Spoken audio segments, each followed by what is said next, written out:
किसी ने क्या खूब कहा है, राह में कांटे थे फिर भी वो चलना सीख गया। वो गरीब का बच्चा था, हर दर्द में जीना सीख गया। मध्य प्रदेश में चुनाव जीतकर विधानसभा पहुंचे 230 विधायकों में से 205 करोड़पति हैं। एक विधायक तो 223 करोड़ रुपए की संपत्ति के मालिक हैं, जबकि नवनिर्वाचित विधायकों की औसत संपत्ति 11.5 करोड़ रुपए से ज्यादा है। अमीरों की इस रेस में एक ऐसे गरीब ने भी जीत हासिल की है जो अब भी मिट्टी के घर में रहता है।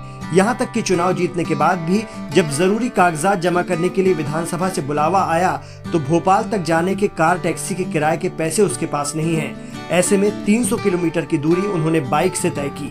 मजदूरी और टिफिन डिलीवरी करके पढ़ाई करने वाले कमलेश्वर डोडियार मध्य प्रदेश के रतलाम जिले की सैलाना सीट से विधायक चुने गए हैं। मजदूरी और टिफिन डिलीवरी करके पढ़ाई करने वाले कमलेश्वर डोडियार मध्य प्रदेश के रतलाम जिले की सैलाना सीट से विधायक चुने गए हैं। 33 साल के आदिवासी युवक कमलेश्वर ने शेड्यूल ट्राइब के लिए आरक्षित सीट से चुनाव लड़ा। वो भारतीय आदिवासी पार्टी यानी BAP के टिकट पर चुनाव जीतकर यहां से जीते हैं। इस पार्टी का गठन इसी साल सितंबर में हुआ था। कमलेश्वर डोडियार ने 2 दिग्गज नेताओं को मात दी है। उनके सामने चुनाव लड़े कांग्रेस के हर्ष विजय गहलोत दूसरे स्थान पर रहे और कमलेश्वर से 4618 वोट से हार गए। भाजपा प्रत्याशी यहां तीसरे नंबर पर रहे। कमलेश्वर डोडियार एक बेहद गरीब परिवार से आते हैं। सैलाना के राधा कुआं गांव के रहने वाले डोडियार का घर अब भी कच्चा है। वो बरसात में टपकता है। उनकी मां गांव में अंडे बेचती है। बेटे को पढ़ाने के लिए मां ने राजस्थान और गुजरात में मजदूरी भी की है। खुद कमलेश्वर ने इस मुकाम तक पहुंचने के लिए बहुत संघर्ष किया। BA की डिग्री लेने के लिए कमलेश्वर ने खुद भी मजदूरी करके पैसे जुटाए। बाद में वो पढ़ाई के लिए दिल्ली गए। राजधानी में रहकर LLB किया। कमलेश्वर ने वहां अपना खर्चा जुटाने के लिए टिफिन डिलीवरी का काम किया। कमलेश्वर कहते हैं कि पार्टी के कार्यकर्ताओं और नेताओं ने उनकी बहुत मदद की, जिन्होंने भूखे पेट रहकर उनके लिए कैंपेन किया।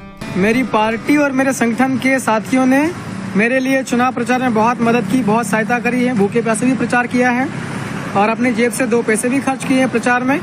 और आज मुझे अर्जेंट अपने डॉक्यूमेंट सबमिट करने के लिए भोपाल विधानसभा जाना था। मैं सुबह करीब दोपहर करीब 12 बजे के आसपास से रतलाम से निकला था मोटरसाइकिल से। मेरे पास में 4 व्हीलर 4 पहिया वाहन अवेलेबल नहीं था और लेट हो रहा था, इसलिए मैं बाइक से मोटरसाइकिल से निकल चुका था। और अभी भोपाल के आसपास पहुंचने में लगभग 60 किलोमीटर दूर है और मैं बाइक से निकला हूँ। बाइक से भोपाल जाऊँगा विधानसभा। और मैं बहुत गरीब जरूर हूँ, लेकिन मैं बहुत अच्छे काम करना चाहता हूँ गरीब तबके के लोगों के लिए। और बहुत ईमानदारी के साथ में सरकार की सारी योजनाओं को लागू करने के लिए मैं सकारात्मक तरीके से काम करूँगा। पर्चा दाखिल करने से लेकर विधानसभा के लिए बाइक पर जाने की बात के सवाल पर विधायक कमलेश साफ साफ कह रहे हैं कि उनके पास कोई कार टैक्सी किराए पर लेने के लिए पैसे हैं ही नहीं, तो वो क्या करें। जैसे मुफलिसी में चुनाव लड़ा है और जीते हैं, वैसे ही अभी भी बाइक से दोस्त के साथ पीछे बैठकर ठंड में पतली शाल ओढ़कर भोपाल जा रहे हैं। कमलेश्वर कहते हैं कि गरीबों और वंचितों के लिए वो काम करेंगे। वो बड़ी मुसीबत से दिल्ली से पढ़कर लौटने के बाद भी गाँव में समाज सेवा ही कर रहे थे। 2018 में भी कमलेश निर्दलीय उम्मीदवार के तौर पर चुनाव लड़े थे, लेकिन हार का सामना करने के बाद भी उनका हौसला नहीं टूटा और 2019 के लोकसभा चुनाव में भी उतरे। यहां भी असफल रहने के बाद उन्होंने दूसरे प्रयास में विधानसभा चुनाव में जीत दर्ज करके सबको चौंका दिया है। फिलहाल वो कह रहे हैं कि इस गुर्बत में भी इलाके के लोगों की भरपूर सेवा करेंगे और ईमानदारी का दामन कभी नहीं छोड़ेंगे। MLA कमलेश्वर जैसे लोग लोकतंत्र की असली खूबसूरती हैं, जो इस बात की प्रेरणा जरूर देते हैं कि यूं गरीब रहकर खुद की तौहीन न कर, ए बंदे, गरीब तो वो हैं जिनके पास ईमान नहीं।